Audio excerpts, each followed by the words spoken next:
And then we are going to be recording the call to just make sure if there's any questions that people had that weren't able to join, that we'll share this out with them. Jessica, did you want to introduce yourself, since I know you'll be taking some questions? Oops, sorry. All right. Hi, my name is Jessica Vistinsky. I am with Child Nutrition Programs at ODE, and I work specifically with our summer food service program and also our child and adult care food program. Oh, sorry, and that's my phone. Thank you. And then we have, so Beth, did you want to introduce yourself today? So Beth Unversad, and I direct the statewide network. And then I noticed we have James on. James, would you like to introduce yourself? Because you're another state official role. Oh, well, I was just going to watch, but I am James Barta. I do stakeholder engagement for the self-sufficiency programs within DHS. Thank you. And I have some of your information that I pasted in our slides later. So Excellent. That's great. Just if you're joining, make sure that you do add your name and information in the chat box so we can make sure and see who all is here. And feel free to raise your hand or put in questions as we go in the chat box or using that Zoom function. Make sure you're more than welcome to use your voice as we go through questions. So I think we'll just go ahead with the slides now. Like I said, we don't have Alyssa from the governor's office, but we have Jessica here. So we can go through, we're planning to go through some of the guidance language that's out there. And if there's just to clarify on which guidance to adhere to, and then some other resources and information for everyone and the questions that we've got. So like I said, feel free to put anything in the chat box as we go, but we're hoping that we'll be able to get through everything and make sure that you all have the information necessary to get meals served and kids eating this summer. So Katie, you can go ahead with our slides.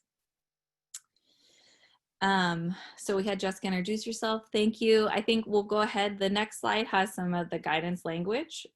So this was statewide, current for everyone. So there's some childcare specific, and then what the camp language for day camps, summer school age day camps is.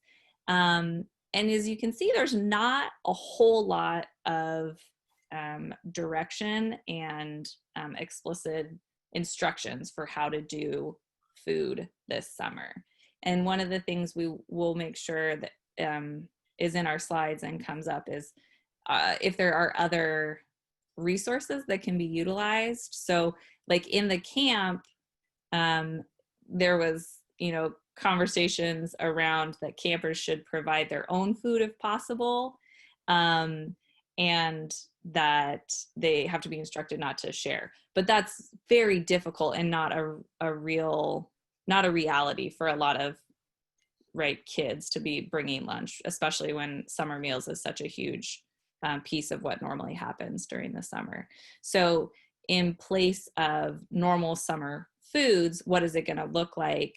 One of the good news, I'll jump ahead, is that there was a waiver that will allow kids to access food as they have been during the current conditions. And so whereas previously you had to have kids come and pick up their food and be present and eat it there, the waiver is going to allow the continuation of current protocols.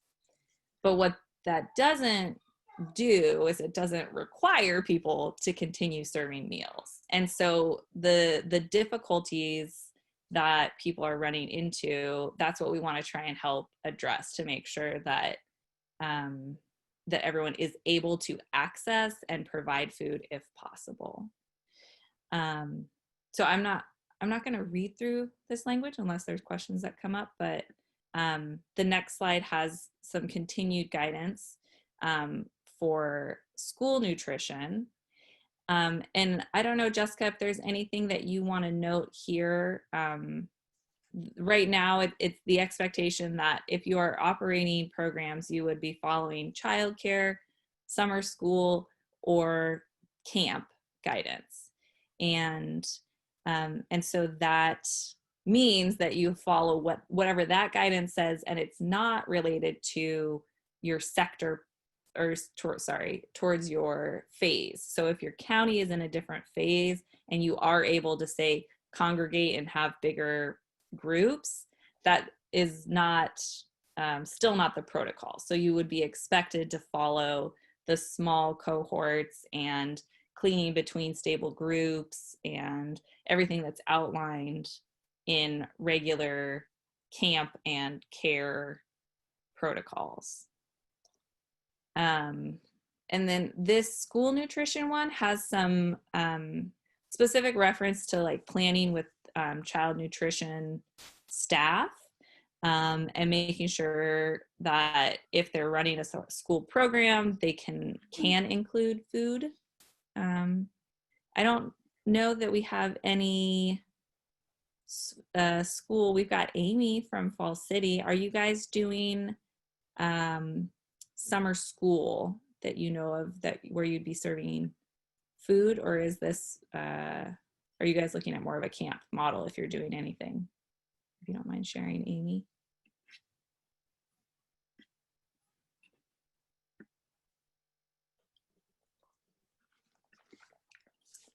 She's probably at the dry cleaner, which is her day job. So, okay, we'll come back. Did anyone have questions on this school, or Jessica, was there anything else you wanted to share? Sure. So I think as we have been working with organizations to get them set up to provide meals during the summer, there has been somewhat of confusion, certainly, around, okay, my county is in phase 1 or phase 2, so does that mean I can have 50 kids in my location? Or, you know, what sort of guidance do I have to follow? And as Bethany said, and we confirmed with the governor's office, regardless of what phase your county is in, if you are providing activities or some sort of program for children, you will have to follow the guidelines for one of 3 or options, and that was summer school, ECC or emergency childcare, or summer day camp. And the summer day camp is only for school-age children. If you have any children below the age of 5, then you have to follow the ECC guidelines. And so the consistency between all of those guidelines certainly is the cohorts of 10, stable groups, and a higher level of sanitation and safety and hygiene when dealing with materials and programming and all those things. If you are a program with child nutrition, if you're a summer food service program, or a child and adult care program, child care center or the like, and you want to provide meals, but you're not providing programming, you can still do that. And you can do it in a grab and go fashion from your site. You may be able to do that, you know, if you have buses through bus routes, or even potentially home delivery. So we're not saying that you can't have more than 10 kids receive meals from your location. It just would be in a different grab and go or something like that. So the guidelines are specific to if you are congregating, if you're having children congregate in your facilities or something. So that's it. Thanks, Jessica. And then because I know we have several camps on board, and since camps are looking different this summer with the with not having overnight camps, but they are allowed to use their facilities, it sounds like is probably going to happen to be able to have families utilize. Do you happen to know, and we can send this question over to Alyssa, if camps operating, whether offering to families or anyone else, would they be following any of this camp guidance? Or Katie, the next slide has like the business restaurant guidance? Not. Yeah, that would probably be a question for Alyssa to answer, but I do remember on one of the camp calls, there was a question of like adult camps.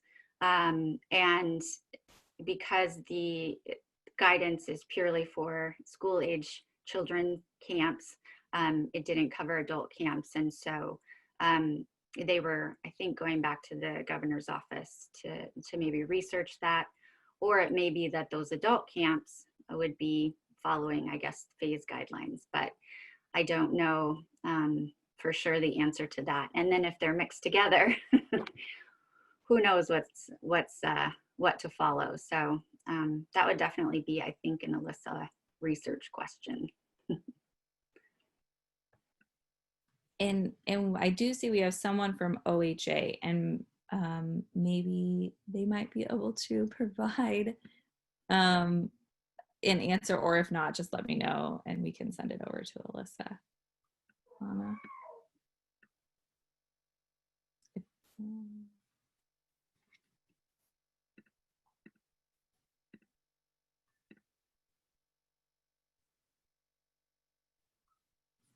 So Alana, do you have your mic set up? It doesn't look like it.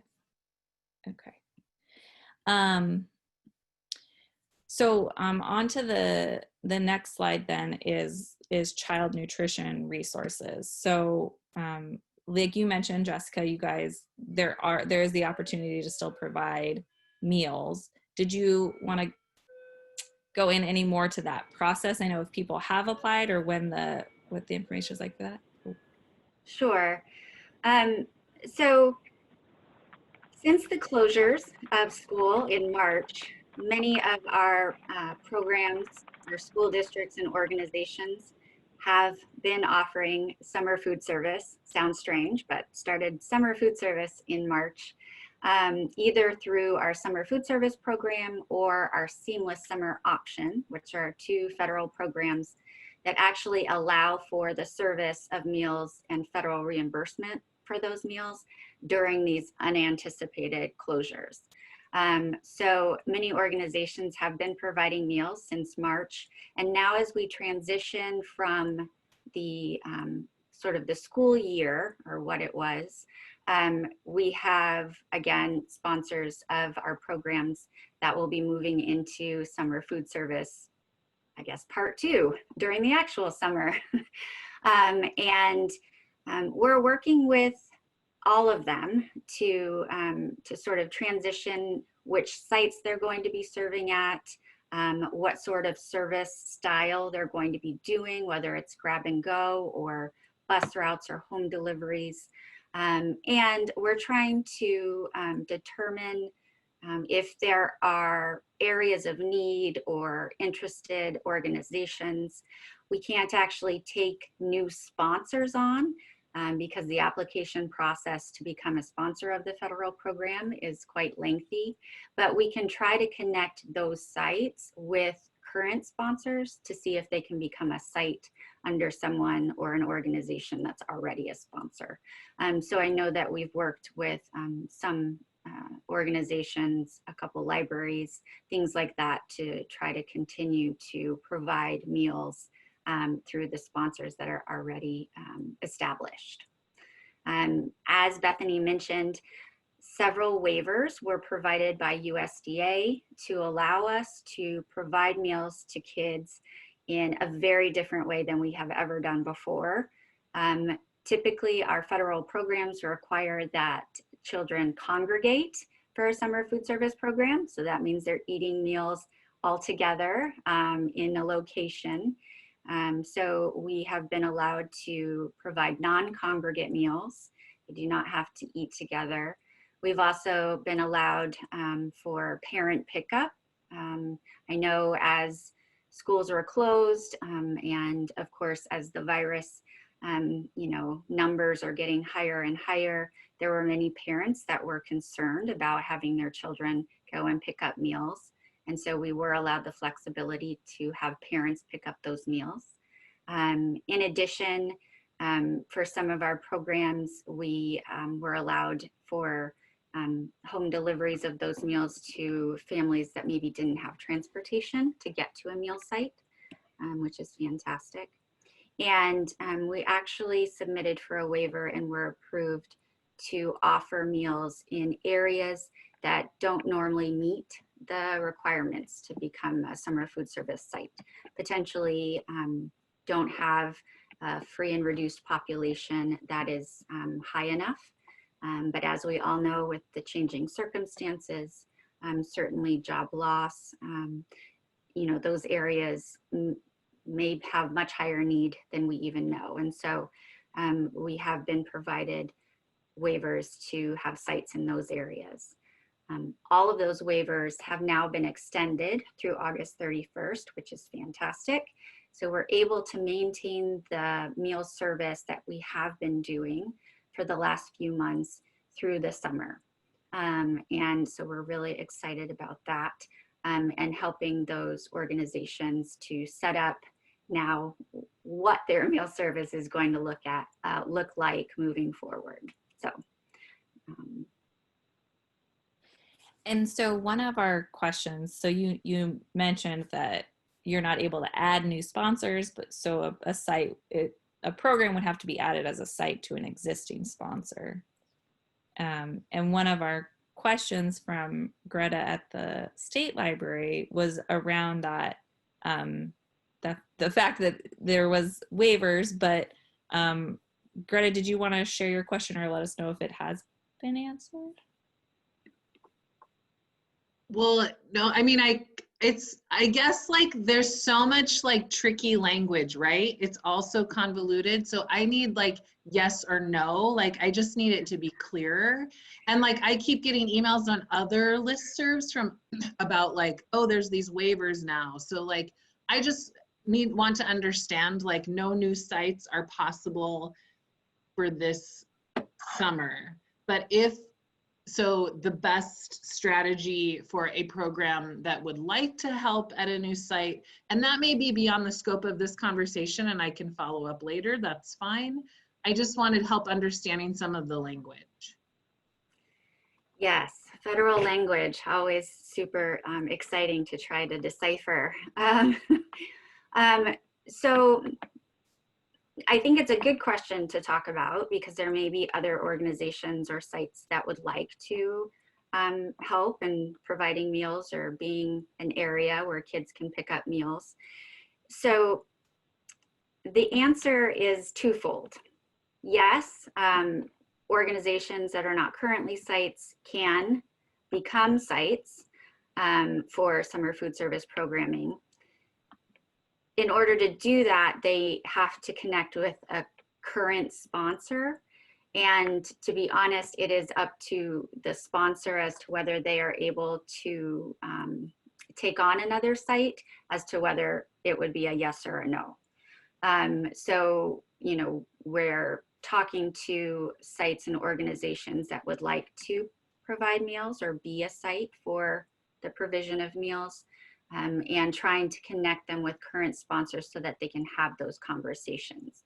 Unfortunately, it's not something we can do at the state level. It has to be a conversation between the two, but we are more than willing to start that conversation and encourage it.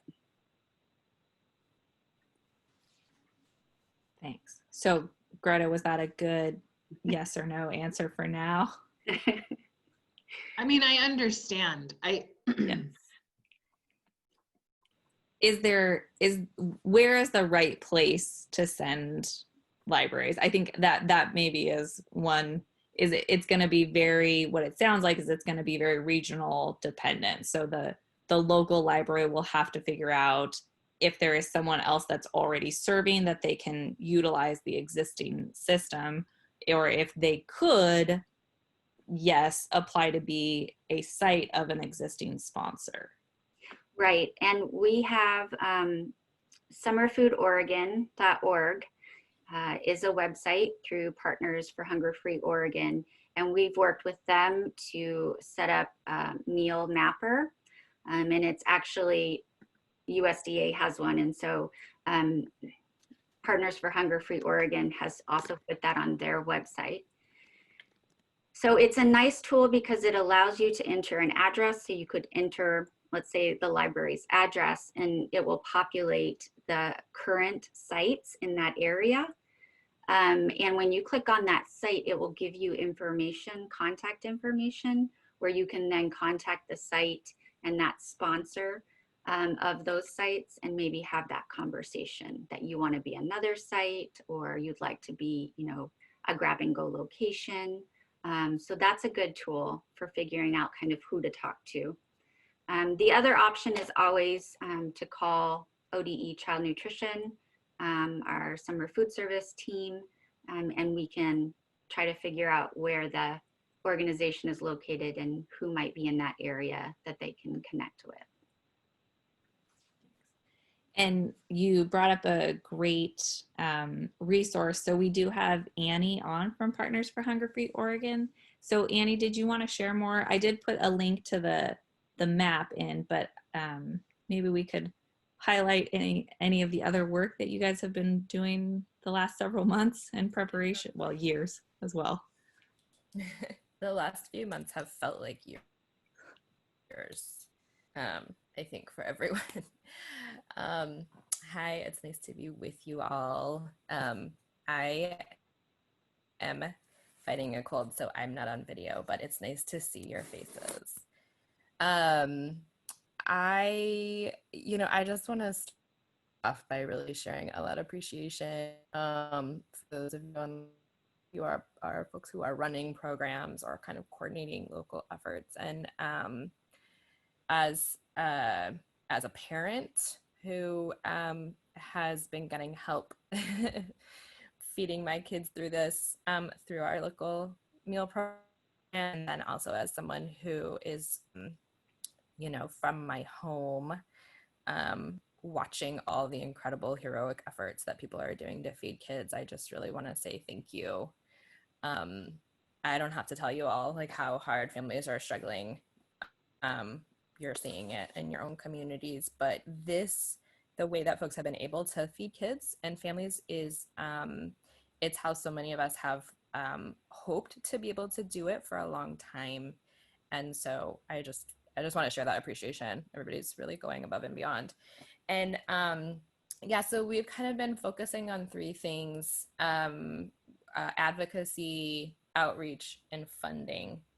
And so was really grateful to see that decision by the USDA earlier this week to make it so that kids, no matter where they live, can continue to get access for meals. I want to thank you to everybody who advocated on that. It just kind of shows the power of using our voices.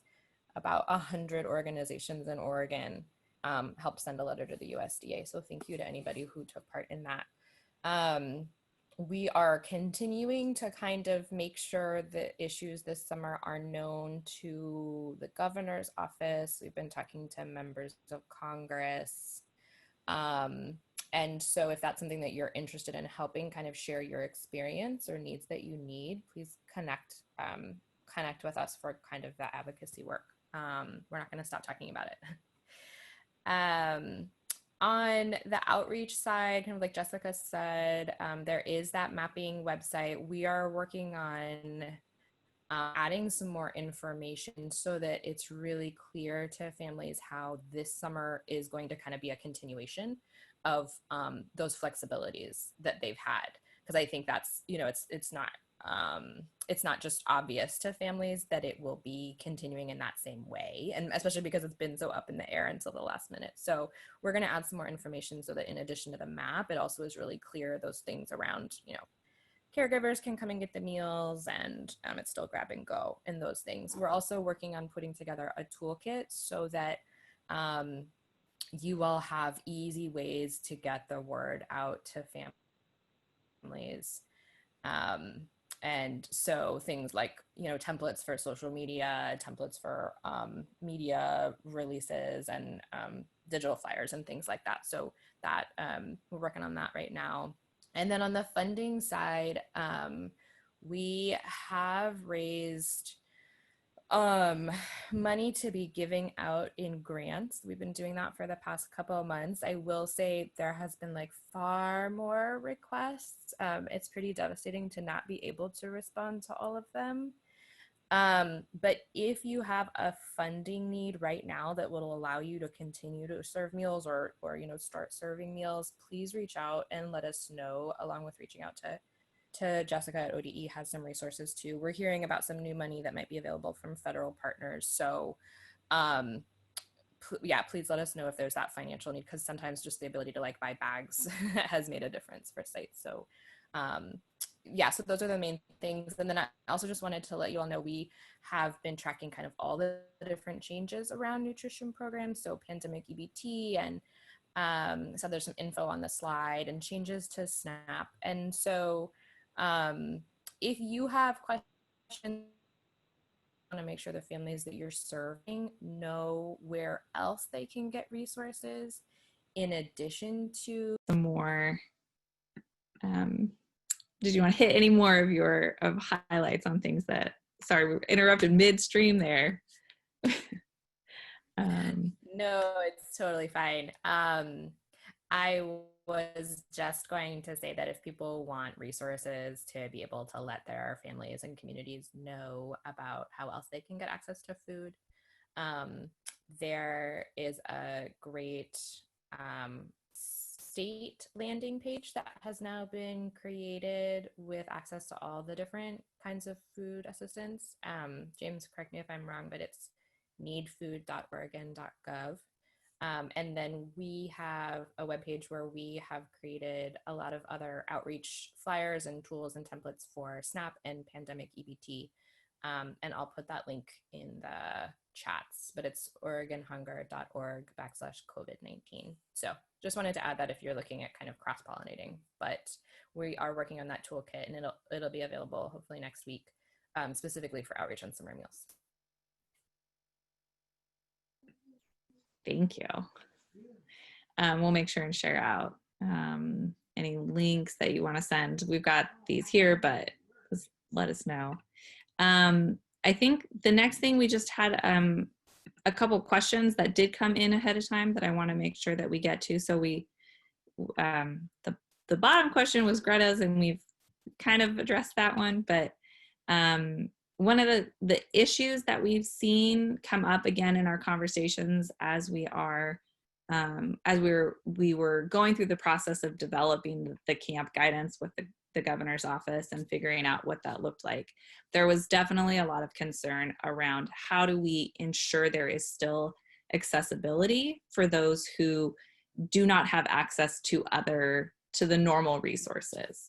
And I don't know if that's been completely figured out yet, but I know that there's so many programs that have done an amazing job of making sure to get food out there. And that was just our hope, is to really recognize that people have worked so hard to make sure that things do happen, that there is access to food, and we want to see that continue through the summer. So even though the normal school district partners may be looking different, we hope that you're able to continue. I know we did have a couple of housing sites on. I don't know if they've been able to hop back on or not. But that was a huge question and concern, is ensuring that we were getting meals, because many of those sites do not have facilities to be their own sponsor. So it's working with a sponsor organization to ensure they've got access to food. And then what does that look like as far as delivery, grab and go, or door to door? So the question here on running virtual summer programs, and so how can you help get students food if you're not working directly with them?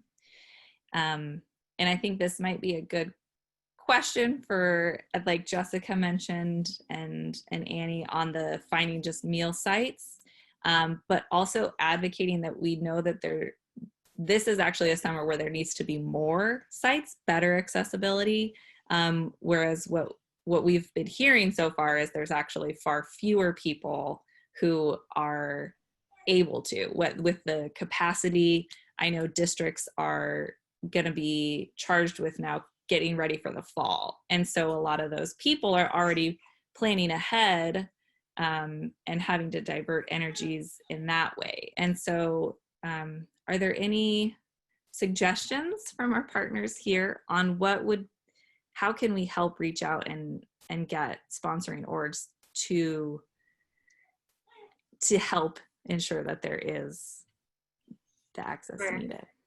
Yeah, it's definitely a situation in which in March, when schools closed, and because of the executive order and the requirements from the governor that schools provide meals, there was a blanket of meal sites and opportunities, certainly throughout the state. And as we end the school year, I will say that those districts that were providing meals, they may be reducing their sites, but many of them are still going to do summer food, still going to do seamless summer. And with the waivers, luckily, they're able to do that in many different ways. As we move into the summer, we have organizations that are coming on to summer food that we didn't have during the school year. Things like Meals on Wheels people will be doing home deliveries in the Portland area, and certainly specifically to children who are not able to get to meal site locations, either due to transportation issues or they may be high risk. So we have that, which we're very happy and excited about. And then Food for Lane County has always been a summer food sponsor and is coming on again to provide meals, and they often provide in many different locations and are willing to take on sites in those areas. I would say if you're providing a summer virtual program, depending on how you're providing it, if you have your own site normally, and you would like to be a grab and go site for kids to get meals, contacting a sponsor in your area would be one way. But as Bethany mentioned, using the summer mapper or at least directing your students to those mappers will help them to find locations in their area. And on the map, we have helped sponsors to indicate sort of the meal service style that they are offering. So when you go to the mapper and you type in an address and you click on one of those sites, it will say whether it's grab and go or whether they're doing bus routes or home deliveries. And certainly families can connect with those sites and find out, if they're doing home deliveries, would they be able to be on the list for the home deliveries? If they're doing bus routes, what does the bus route schedule look like? So we are trying to get as much information as we can out so that it's easy or relatively easy for them to find a meal in their location. And I see there's a question of how often is that mapper updated? So we download and send information every Wednesday. And I believe it gets updated on Fridays. So that's right now it's, I believe, once a week. We're hoping that that will continue through the summer. Hi, this is Angeles. Sorry to interrupt. I have a question. I'm from Centro Cultural here in Washington County, and we have an online program. And I know that our local school districts do the, where they have those drop-off locations, or they, where you can come, usually a park. But because of COVID, I imagine that they're gonna be more overwhelmed than they usually are. And on top of that, the students that would normally be like in the summer schools that they provide food for will probably be going to those locations. And so I was going to wait until this meeting to contact them to have a conversation about whether or not we should be a drop-off location or how to best work with them, because we also have a van. So there is the possibility of us doing drop-offs, but with 80 students of our own, we're really just trying to figure out what the best route is, because we know that our students rely so heavily on these meals. So if you think that going to the district directly would be the best route,